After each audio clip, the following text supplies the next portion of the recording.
चलिए, आज का लेक्चर है न्यूमेरिकल एनालिसिस पे। और ये न्यूमेरिकल एनालिसिस के बारे में अगर हम बात करें, न्यूमेरिकल एनालिसिस जो है वो अप्लाइड मैथमेटिक्स, यानी कि हम जैसे इंजीनियरिंग की ब्रांचेस हैं उसकी बात करें, फिजिक्स की ब्रांचेस हैं उसकी बात करें, जो अलग अलग साइंस की, उद्योगों की जो ब्रांचेस हैं जहाँ पर मैथमेटिकल फॉर्मुलेशन और उनकी मॉडलिंग काम में आती है, ऐसी जगहों पर कैलकुलेशंस के लिए और प्रिसाइज कैलकुलेशन के लिए, मतलब हम जितनी चाहें उतनी प्रिसीशन वैल्यू प्राप्त कर सकें, ऐसी चीज़ों के लिए हम न्यूमेरिकल एनालिसिस का उपयोग करते हैं। तो बहुत ही आसान सी बात है। न्यूमेरिकल एनालिसिस जब हम काम में लेते हैं तो नेचुरली मैथमेटिकल फॉर्मूलेशन एक बात होती है जो हमारे को जरूरत पड़ती है जिसकी। ये इस स्लाइड में हमारा सिलेबस दे रखा है, तो अभी हम सबसे पहले हम जो न्यूमेरिकल एनालिसिस का हिस्सा है उसमें ऑपरेटर्स और उनके फॉरवर्ड बैकवर्ड डिफरेंसेस, जितने भी ऑपरेटर्स होते हैं उनकी बात करेंगे, और साथ साथ हम उनके उनके बीच के रिलेशंस की बात करेंगे, और फॉरवर्ड डिफरेंस टेबल की बात करेंगे, फैक्टोरियल नोटेशन की, मतलब बेसिक आइडिया न्यूमेरिकल एनालिसिस का क्या है उसके बारे में हम बात करेंगे। तो एक्चुअली न्यूमेरिकल एनालिसिस जितनी भी है वो, चूंकि जैसा कि मैंने बोला कि हमारे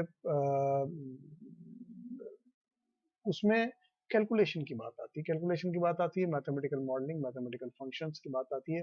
तो नेचुरली जब हम किसी फंक्शन की बात करते हैं, जैसे y is equal to function of x, हमारा कोई फंक्शन है, और हम ये जो कोई भी y की वैल्यू है इस फंक्शन ऑफ x के हिसाब से, यानी कि x के हर एक वैल्यू पे y डिपेंड करता है। x is independent variable and y is a dependent variable. तो ये इंडिपेंडेंट वेरिएबल जो है, इसकी वैल्यू जिस प्रकार से चेंज होगी उससे y की वैल्यू क्या आने वाली है, इसको हम कंट्रोल कर सकें। यदि हम इसको कंट्रोल कर सकें और इसको हम अपने प्रिसीशन लेवल तक ला सकें, तो ये न्यूमेरिकल एनालिसिस का उपयोग है। तो इसके लिए कुछ ऑपरेटर्स काम में आते हैं, तो हम उनकी बात कर लेते हैं। तो सबसे पहले सबसे पहले अगर ऑपरेटर की बात करें, तो सबसे पहले जो ऑपरेटर है वो है फॉरवर्ड डिफरेंस ऑपरेटर। तो फॉरवर्ड डिफरेंस ऑपरेटर होता क्या है एक्चुअल में, जब कोई वैल्यू है फंक्शन की x के किसी मान a पर, यानी x is equal to a पर मैंने fx की वैल्यू निकाली है जो कि fa है, और यदि a का मैं इंक्रीमेंट कर दूं और वो a प्लस h पर चला जाए, h is a very small quantity, तो ऐसे में fa plus h minus fa, इनके बीच का जो डिफरेंस है उसको हम कहते हैं डेल्टा एफ है। तो ये जो ऑपरेटर है, इसको हम, इसका नाम जो है वो हम लिखते हैं डेल्टा। इसको क्या बोलेंगे ये भी एक आवश्यक चीज है, ये जानने की बात है। इसी प्रकार से अगर हम नेक्स्ट फॉरवर्ड डिफरेंस की बात करें, तो एफ ए प्लस एच निकालें, तो ए प्लस एच के आगे क्या चीज आएगी, ए प्लस टू एच। तो x की value a plus two H, यानी दो डिफरेंस के साथ में आ गई। तो उसमें और एफ ए प्लस एच में जो डिफरेंस है, यानी function of a plus two H minus function of a plus H, ये जो भी आएगा वो difference, forward difference of a plus H कहलाएगा। इसी तरीके से forward difference of a plus two H and so, ये सब चीजें होंगी। और ऐसे ही अगर हम जैसे सेकंड डिफरेंस की बात करें, अभी तो क्या हुआ, सिर्फ डेल्टा है। अब मान लीजिए मैं सेकंड डिफरेंस की बात करता हूँ, तो सेकंड डिफरेंस को हम डेल्टा स्क्वायर लिखते हैं, डेल्टा की पावर 2। तो second difference of F A की बात करें तो वो आएगा first difference of F A plus H minus first difference of F A. तो ये देखिए, अब इसको अगर हम खोलते हैं, जैसे हमने delta F A plus H को खोला, तो ये होता है F A plus two H minus F A H, और ये F A H A plus H minus F ए। तो इसको हम खोलेंगे तो डेल स्क्वायर एफ ए की वैल्यू हमारी ये आएगी। आपने देखा ध्यान से, F A plus two F A minus two F A plus H plus F A. हाँ, यहाँ जैसे जैसे हम आगे बढ़ेंगे, जैसे जैसे हम आगे बढ़ेंगे और हम देखेंगे कि डेल क्यूब एफ ए, इसको भी हम अगर ओपन करेंगे तो ये इसी तरीके का एक्सपेंशन आएगा जिसमें 1 3 3 1 इस तरीके के कोफिशिएंट्स होंगे। तो ये एक बाइनोमियल कोफिशिएंट्स की तरह, ये बाइनोमियल एक्सप्रेशन की तरह ये ओपन होता है। तो हम जो आगे के डिफरेंसेस हैं वो इसी प्रकार से हम निकाल सकते हैं। चलिए अब इधर की तरफ आते हैं। देखें ये क्या चीज है, यहाँ पर ये जो है इसको हम बैकवर्ड डिफरेंस कह रहे हैं, और यहाँ पर ये जो ऑपरेटर है, ये जो काम में लिया है, ये जो होता है, ये इसका नाम होता है नेबला। इसको नेबला बोलते हैं। और ये फॉरवर्ड डिफरेंस से कोई अलग नहीं होता, सिर्फ इसके देखने का नजरिया हो जाता है। फॉरवर्ड डिफरेंस मतलब होता है कि हमने एफ डेल्टा एफ ए कहा तो ए से आगे की तरफ चल रहे हैं, यानी कि हम क्या कर रहे हैं, ए प्लस एच और ए प्लस 2h,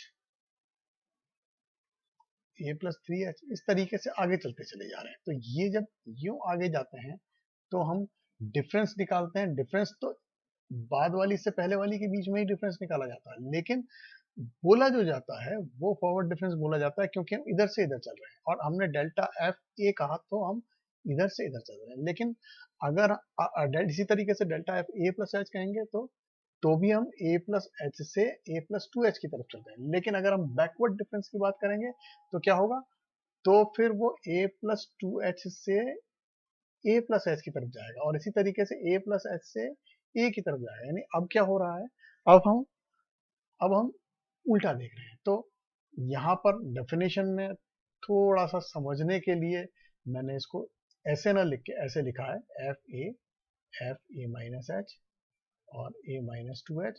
अब देखिए हो क्या रहा है, यहाँ पर एफ ए की वैल्यू क्या हो रही है, एफ ए माइनस 1, यानी कि अब जो वैल्यू है वो नेगेटिव डायरेक्शन की तरफ जा रही है। तो बैकवर्ड डिफरेंस को इस तरीके से देखा जाता है।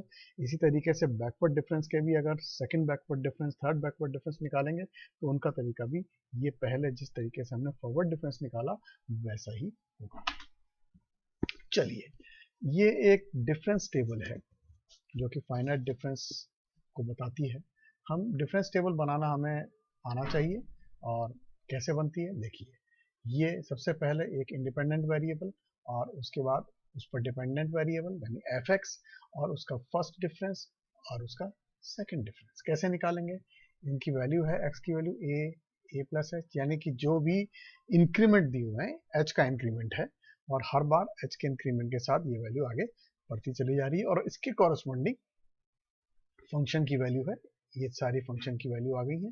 अब क्या करते हैं, जब फॉरवर्ड डिफरेंस निकालते हैं तो फॉरवर्ड डिफरेंस के लिए इसमें से इसको निकाल माइनस करके और यहाँ लिख देते हैं। सिंपल सी बात, बहुत आसान सा होता है तरीका, यानी F A plus H minus F A equal to delta F. Similarly इसमें से इसको माइनस करके और यहाँ लिख देते हैं, इसमें से इसको माइनस करके यहाँ लिख देते हैं, और इसमें से इसको माइनस करके और यहाँ लिख देते हैं। ये फर्स्ट डिफरेंस हो जाता है। और सिमिलरली अगर सेकंड डिफरेंस निकालना है तो ये फर्स्ट डिफरेंस दोनों के फर्स्ट डिफरेंस का जो डिफरेंस है वो सेकंड डिफरेंस होगा। इसी तरीके से ये दोनों फर्स्ट डिफरेंसेस का जो डिफरेंस है वो सेकंड डिफरेंस होता है, इसी तरीके से ये भी। अब आप देखिए, यहाँ पर तो हमने सिर्फ 3 ही कॉलम लिए हैं, लेकिन अगर मान लीजिए ज्यादा कॉलम होते तो होता क्या, अंततः हमने इसके बाद थर्ड डिफरेंस निकालते तो एक और 2 वैल्यू आती हैं, और उसके बाद फोर्थ डिफरेंस निकालते तो सिर्फ फाइनली एक वैल्यू आती है, और इसके बाद कोई और डिफरेंस नहीं निकाला जा सकता था। तो यहाँ ये जो डिफरेंस निकालना है और वो एक स्तर के बाद उस डिफरेंस को हम नहीं निकाल पाते हैं, यानी कि वो फाइनल पोजीशन पे पहुंच जाता है, इसका भी अपना एक महत्व है, उसको हम आगे देखेंगे। सिमिलरली ये फाइनाइट डिफरेंस टेबल का एग्जांपल है जो कि बैकवर्ड डिफरेंस को बताती है। बैकवर्ड डिफरेंस जैसा मैंने बोला था, अब हम क्या कर रहे हैं, नीचे से ऊपर देख रहे हैं। काम करने का तरीका वही है, बस देखने का तरीका, देखने का नजरिया डिफरेंट है।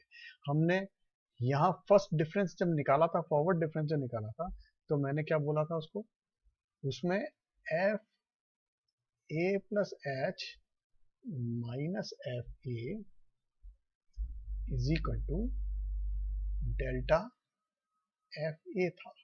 इसलिए ये फॉरवर्ड डिफरेंस था। क्यों? क्योंकि हमने राइट से लेफ्ट की तरफ देखा था, लेकिन अब क्या हो रहा है, सेम चीज है, F A plus H minus F A ही कर रहे हैं हम, लेकिन अब हम कह रहे हैं nebula F A plus H.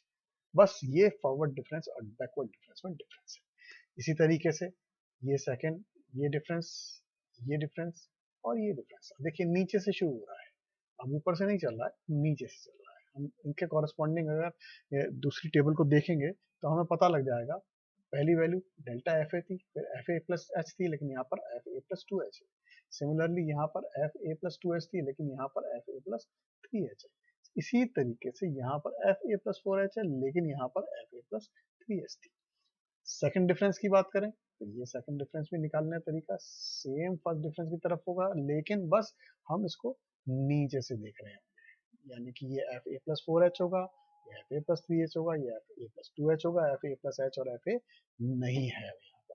Similarly इसका भी हम अगला डिफरेंस भी निकाल सकते हैं, और उसके बाद का डिफरेंस भी हम निकाल सकते हैं, जो कि डेल्टा फोर एफ एक्स होगा। तो ये फॉरवर्ड और बैकवर्ड डिफरेंस टेबल बनाने की तरीके हैं। तो इनको अगर हम किसी एग्जाम्पल से समझने की कोशिश करें, तो जैसे ये एग्जाम्पल है, फॉरवर्ड डिफरेंस टेबल इसमें बनाई है, साथ ही साथ इस एग्जाम्पल में एक प्रश्न भी इंक्लूड है कि ये सिक्स्थ प्लेस पे एफ एक्स की वैल्यू क्या होगी, F X is equal to क्या होगा, जबकि X is equal to six है। ठीक है, तो देखिए अब ये हमारे को प्रश्न अगर दिया हुआ है, यानी कि हमको माइनस वन पे वैल्यू है, जीरो पे वैल्यू है, वन पे वैल्यू दी हुई है, टू पे वैल्यू दी हुई है, थ्री पे वैल्यू दी हुई है एफ एक्स की, तो हमें यदि एफ एक्स की वैल्यू सिक्स पर निकालनी है तो उसको कैसे निकालेंगे। तो यहाँ पर क्या करते हैं, हम एक डिफरेंस टेबल बनाते हैं। डिफरेंस टेबल ऐसे ही, एक्स की वैल्यू यहाँ पर लिख दी, जितने भी इंक्रीमेंट है उनके साथ में, उसके बाद यहाँ पर एफ एक्स की वैल्यू लिख दी, जो भी इंक्रीमेंट है उनके साथ में, और फिर फर्स्ट डिफरेंस उनका निकाला और 7 माइनस 13 निकाला, और वो हमने, ये फर्स्ट डिफरेंस है। सिमिलरली सेकंड डिफरेंस है, सिमिलरली थर्ड डिफरेंस है, एंड सो। ठीक है, तो इसी तरीके से ये डिफरेंस भी यहाँ पर निकल जाएगा, पर वो हम नहीं निकाल सकते क्योंकि यहाँ पर क्वेश्चन मार्क है, हमारे को वैल्यू पता नहीं है, इसलिए ये नहीं निकाल पाएंगे हम। तो ये ऐसे, इसको ऐसा कैसे ही रहने देंगे। अब नेक्स्ट डिफरेंस निकालेंगे तो क्या करेंगे, 12 माइनस सिक्स करेंगे जो कि 6 आएगा, 6 माइनस सिक्स करेंगे जो कि 0 आएगा। इस सिमिलर पैटर्न में हमने सेकंड डिफरेंस भी निकाल लिया, यहाँ पर भी ये वैल्यू हम नहीं निकाल पाए। सिमिलरली अब ये काम कर रहे हैं, 6 आ गया, 6 आ गया, 6 आ गया, 6 आ गया, 6 आ गया। अब ध्यान से देखिए, ये 6 आया नहीं है, ये मैंने लिख दिया है, ये चार जगह 6 आया।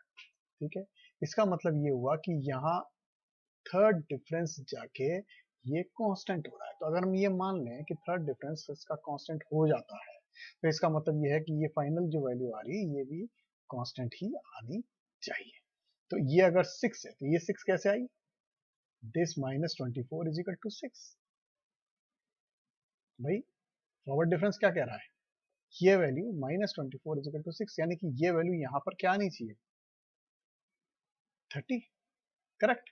अब क्या है, अब देखें, this minus 66 is equal to 30, तो इस वैल्यू में से 66 घटाऊंगा तो 30 आ रहा है, इसका मतलब इसमें 30 की वैल्यू क्या हो जानी चाहिए, 96। एंड इसी तरीके से फर्स्ट डिफरेंस की बात, this value F X minus 143 is equal to 96, यानी कि F X should be equal to 96 plus 143, that means 239। तो ये एक डिफरेंस टेबल से एक वैल्यू निकालने का तरीका है, कैसे बनाई जाती है उसका एग्जाम्पल भी है और वैल्यू निकालने का तरीका भी है। सिमिलरली ये एग्जाम्पल है जो कि बैकवर्ड डिफरेंस टेबल को बताती है, और यहाँ पर हमको y25 की वैल्यू निकालनी है, जो वैल्यू हमको दी नहीं हुई है। बाकी वैल्यूज हमको दी हुई हैं, सिमिलर वे में हम काम कर रहे हैं। अभी तक क्या हो रहा था, यह फाइनली यहाँ पर देखिए, ये एक बहुत ही नेग्लिजिबल वैल्यू आई। अब हम इसको या तो कांस्टेंट मान लें, या फिर इसके बाद भी हम बात करेंगे तो उसको जीरो मानना होगा। तो जीरो उसके बाद वाली वैल्यू को जीरो मानेंगे, इसका मतलब अपने आप स्वतः ही ये मानना पड़ता है कि ये जो वैल्यू है ये कांस्टेंट है, यानी this value should be equal to -0.0005। तो ये अगर 0005 है, इसका मतलब this minus this should be equal to 0005। तो ये सिमिलर पैशन में जिस तरीके से हमने इसके पहले किया था, हम दोबारा से इस काम को कर सकते हैं और फाइनली हम y25 की वैल्यू आराम से निकाल सकते हैं। कुछ प्रॉपर्टीज हैं जो कि इस ऑपरेटर की हैं। तो पहली प्रॉपर्टी है कि डिफरेंस ऑपरेटर जो है वो कांस्टेंट पे अगर हम अप्लाई करते हैं तो वो जीरो होता है। नेचुरली डिफरेंस ऑपरेटर का मतलब क्या होता है कि function of A plus H minus function of A. ठीक है, तो अगर ये और ये दोनों सेम है, कांस्टेंट है, कांस्टेंट होंगे तो सेम होंगे, तो फिर क्या हो जाएगा, ये इसकी वैल्यू जीरो हो जाएगी। सिंपल। तो ये पहली इसकी प्रॉपर्टी है। इसी तरीके से इसकी कॉम्यूटेटिव प्रॉपर्टी की अगर हम बात करते हैं तो कॉम्यूटेटिव भी सिमिलर फैशन में हम निकाल सकते हैं। इसको प्रूव करने में कोई ज़्यादा दिक्कत नहीं आनी चाहिए। अगर हम इसको देखने की कोशिश भी करें, सपोज हम करते हैं इसको समझने की कोशिश, तो मान लीजिए ये है, लिख रहा हूं मैं डेल्टा सी एफ एक्स। ये एक्चुअल में है क्या, देखें। जब डेल्टा की बात कर रहा हूं तो सी तो कांस्टेंट ही रहेगा, F X plus H minus C F X, यही आए। आगे बात करें तो सी मस्ट बी कॉमन और ये F X plus H minus F X, and this must be equal to C, this is delta F X. तो इसका मतलब ये जो प्रॉपर्टी है, इसकी बात करते हैं अगर हम, तो ये जो है हमारे पास सी एफ एक्स के बराबर आ जाता है। सिमिलर वे में हम तीसरी प्रॉपर्टी भी प्रूव कर सकते हैं, यानी operation is distributive over sum of function F and G. हम बड़े आराम से इस चीज को प्रूव कर सकते हैं, कोई दिक्कत नहीं। सिमिलरली लीनियरिटी प्रॉपर्टी जो है वो कैसे किस किस को मिलकर बनी है, वो इस प्रॉपर्टी को और इस प्रॉपर्टी को मिलके बनी है, इसलिए लीनियरिटी प्रॉपर्टी भी हम बड़ी आसानी से प्रूव कर सकते हैं। अगर हम लॉ ऑफ इंडाइसेस की बात करें, लॉ ऑफ इंडाइसेस की बात करें, तो नेचुरली ये जो चीज है ये प्रूव करना है मुझे, यदि तो क्या होता है इसको प्रूव करने के लिए, जैसे delta to the power N F X, मैं इसकी बात कर रहा हूं। ठीक है, तो delta to the power N हम जानते हैं लॉ ऑफ इंडाइसेस से, delta delta delta up to N times. Similarly ये delta delta delta up to N times. तो ये टोटल कितने हुए, एम प्लस एन। ये एम है और ये एन है, अब तो नंबर काउंट कर रहा है, तो ये this is delta to the power N plus N F X. ये लॉ ऑफ इंडाइसेस, ये भी प्रूव करना आसान था, कोई दिक्कत की बात नहीं थी। सिमिलर फैशन में यदि हम अगली प्रॉपर्टी की बात करते हैं, तो अगली प्रॉपर्टी जो है वो है इनके प्रोडक्ट का, the finite difference of the product of the two functions, यानी कि delta F X G x, इसकी बात की जा रही है। ठीक है, तो इसको हम कैसे प्रूव करेंगे ये देखना है। तो देखिए, करने का तरीका वही रहेगा, F X plus H G X plus H minus F X G X, that will be equal to f x plus h g x plus h minus. अब देखिए मैंने क्या करा, मैंने इसमें एक चीज मैं ऐड कर देता हूँ F X plus H G x, जो चीज मैंने इसमें सब्ट्रैक्ट की है वही चीज मैं ऐड कर देता हूँ, जिससे कोई फर्क नहीं आया एक्सप्रेशन पे। X plus H G X और minus F X G X. इसको ध्यान से देखेंगे तो इसमें और इसमें F X plus H common आ जाएगा और अंदर क्या बचेगा, G X plus H minus G X plus, इसके अंदर और इसके अंदर जी एक्स कॉमन आ जाएगा और अंदर क्या बचेगा, F X plus H minus F x.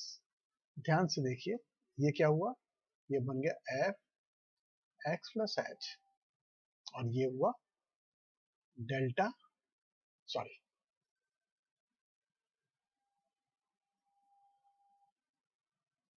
Delta G X plus G X, ये हो गया डेल्टा एफ एक्स। तो आसान चीज थी, कोई ज्यादा दिक्कत की बात नहीं थी। सिमिलर पैशन में हम ये भी प्रूव कर सकते हैं कि difference of quotient of the two functions F and G, this is equal to this expression. और ये जो है ये मैं एक्सपेक्ट करता हूं कि ये आप खुद इसको करके कोशिश करेंगे। So do it yourself. ठीक है, so this was the first lecture, hope आपको समझ में आया होगा। तो थैंक यू। अब नेक्स्ट लेक्चर जो होगा वो इसकी थोड़ी सी हम इसके आगे बात करेंगे और fundamental theorem of difference calculus की बात करेंगे, हम फैक्टोरियल फंक्शंस की बात करेंगे और उनके कुछ एग्जांपल्स और कुछ और दूसरे ऑपरेटर्स के बारे में भी जानने की हम कोशिश करेंगे।